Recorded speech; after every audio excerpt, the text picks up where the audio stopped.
अस्सलाम वालेकुम। हम बात कर रहे थे कोल्ड स्टार्ट डॉक्ट्राइन की।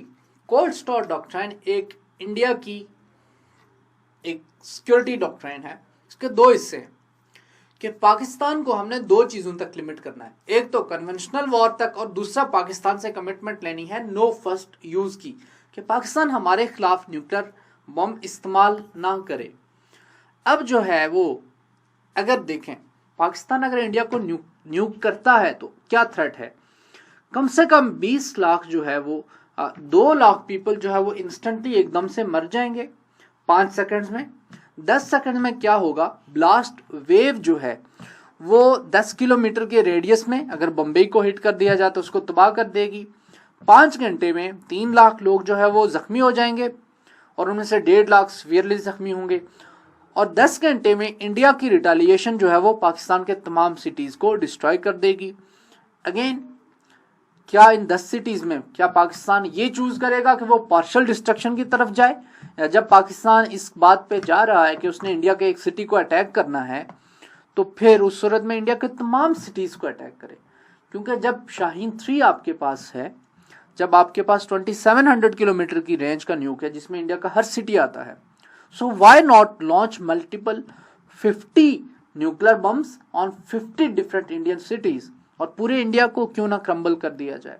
Conversely, from an Indian perspective, Pakistan के टोटल मिला के 15 बड़े शहर होंगे, तो why not launch 15 ballistic missiles सारे एकदम से और 15 न्यूक्स और पाकिस्तान को एकदम से तबाह कर दिया जाए। बट इमेजिन, अगर पाकिस्तान के पास बाई एड है या ट्राई एड है पाकिस्तान के पास, और उनमें से कोई पाकिस्तान का एक लॉन्चर भी बच जाता है या 2 बच जाते हैं या 10 बच जाते हैं, या पाकिस्तान के पास एक सबमरीन है और वहां से पाकिस्तान 10 इंडियन शहर तबाह कर देता है, तो फिर इंडिया भी नहीं बचेगा।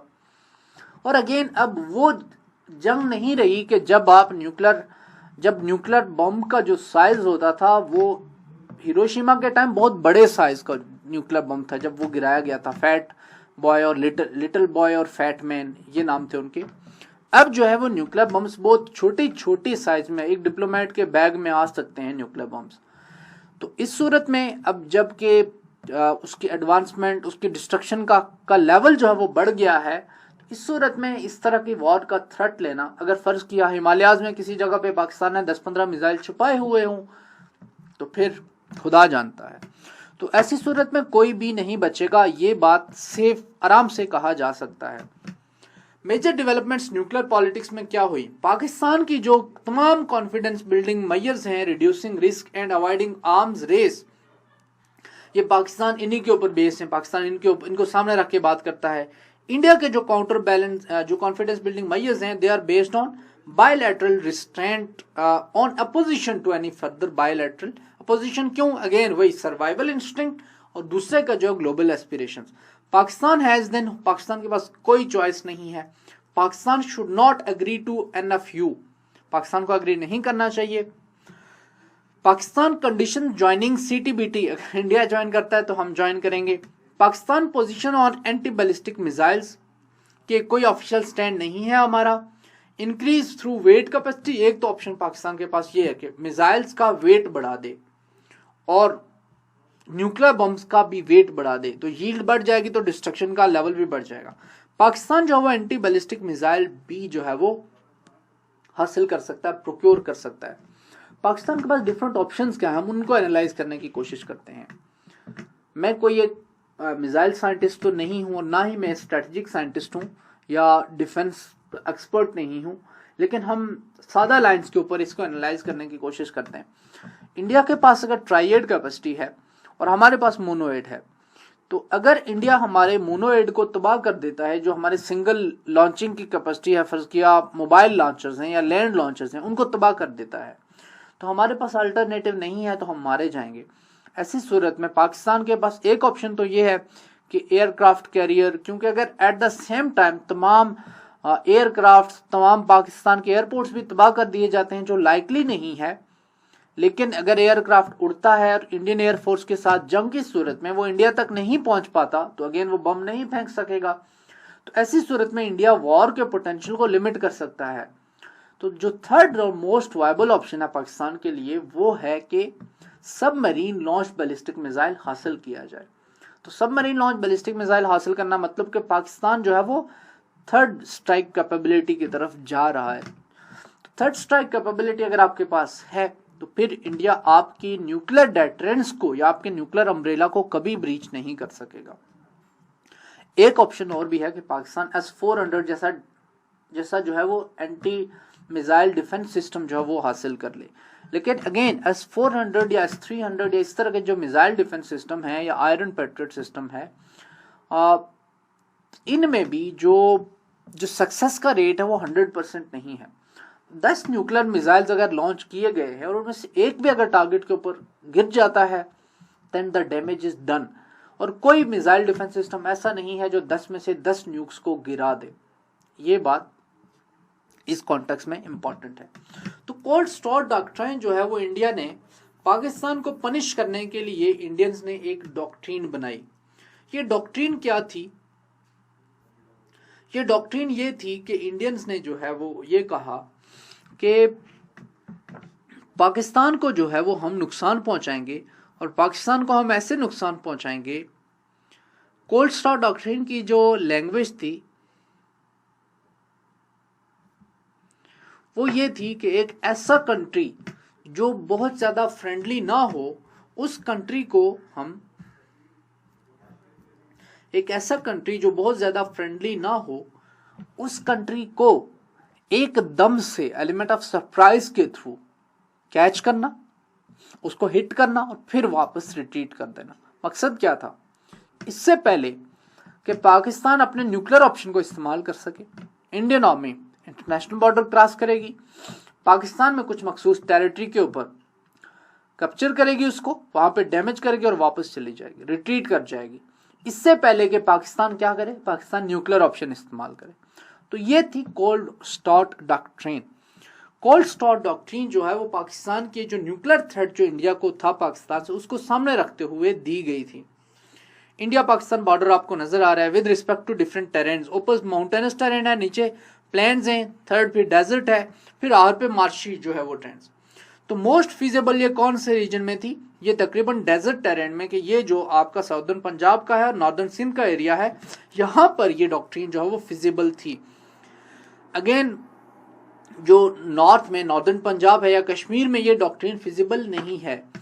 तो आपके बाज एरियाज जो हैं वो they were vulnerable to cold start doctrine era. ये जियोग्राफिकल रिप्रेजेंटेशन आपको कोल्ड स्टार्ट डॉक्ट्रिन इन्वेजन के नजर आ रही है, क्योंकि ऐसी सूरत में पाकिस्तान के पास कोई ऑप्शन नहीं रहेगा। ऐसी सूरत में पाकिस्तान का ये जो एरिया है ये वल्नरेबल है, ये मैप से जो राइट है ये वल्नरेबल है कि इंडिया इसमें पेनिट्रेट कर सकता है टू सम किलोमीटर्स। अब पाकिस्तान के पास इसका क्या रिस्पॉन्स था? पाकिस्तान के पास जो इसका रिस्पॉन्स था वो पाकिस्तान ने दिया टैक्टिकल न्यूक्लियर वेपन्स की सूरत में बना के, जिसको जो मैंने आपसे यूएस न्यूक्लियर पोस्चर रिव्यू में बात की थी, टैक्टिकल न्यूक्लियर वेपन्स को बना के पाकिस्तान ने बनाए टैक्टिकल न्यूक्लियर वेपन्स, लो यील्ड के टैक्टिकल न्यूक्लियर वेपन्स।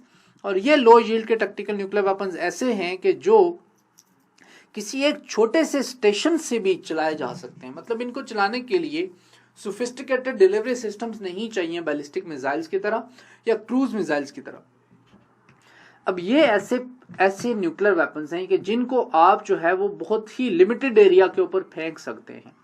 तो अगर कोल्ड स्टार्ट डॉक्ट्रिन में इंडियन आर्मी फर्ज किया यहाँ पे पेनिट्रेट करती है तो यहाँ से एक छोटा सा न्यूक्लियर बम उनके ऊपर फेंका जाता है, और अगर फर्ज किया 5000 ट्रूप्स ने पाकिस्तान की हदूद के अंदर दाखिल होने की जरूरत की है तो उनको न्यूक कर दिया जाएगा। तो ये थी कोल्ड स्टार्ट डॉक्ट्रिन का रिस्पॉन्स, टैक्टिकल न्यूक्लियर वेपन्स। और टैक्टिकल न्यूक्लियर वेपन्स जो हैं वो पाकिस्तान ने दुनिया का सबसे छोटा एटमी हथियार बनाया, और इंडियंस को जो है वो फुल स्पेक्ट्रम डेटरेंस की अब मैं बात करता हूँ। तो प्रीवियसली जो है वो पाकिस्तान की डेटरेंस थी मिनिमम, क्रेडिबल मिनिमम डेटरेंस। लेकिन अब जो है वो पाकिस्तान जो इंडिया ने अपना स्ट्रेटेजिक डॉक्ट्रिन इवॉल्व की, जो इंडिया ने अपना न्यूक्लियर प्रोग्राम एक्सपेंड किया, जो इंडिया ने अपने डिलीवरी सिस्टम्स को एडवांस किया और ट्रायड की तरफ इंडिया गया, पाकिस्तान ने सब टैक्टिकल लेवल से मूव किया टैक्टिकल लेवल के ऊपर, उससे पाकिस्तान ने मूव किया ऑपरेशनल लेवल के ऊपर, और अब जो है वो पाकिस्तान स्ट्रेटेजिक लेवल के ऊपर भी जा रहा है। अब देख लें, पाकिस्तान के पास अगर पहले ये कैपेसिटी थी ऑपरेशनल लेवल पे, आप मिसाइल्स वगैरह के थ्रू, स्ट्रेटेजिक लेवल्स के ऊपर आप जो है वो मिसाइल्स के थ्रू फेंक सकते हैं, आप सबमरीन्स के थ्रू जो है वो, अगर आपके पास सबमरीन की कैपेसिटी है, और आप एयरक्राफ्ट के थ्रू तो फेंक सकते हैं ही।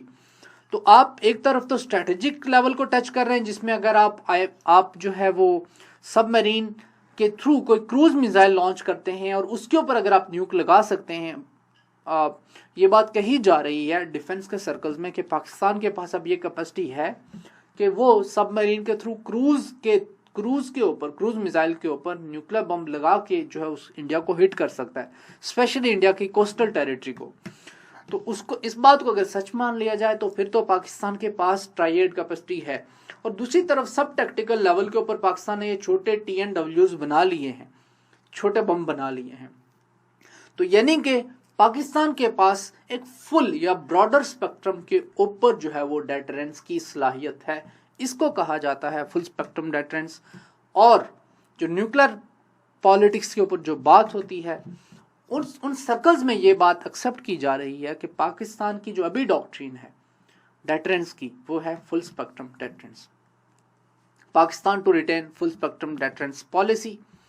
How will politics in South Asia how nuclear politics in South Asia is shaping strategic competition between India and Pakistan. Why India does not respond to Pakistan's strategic restraint regime.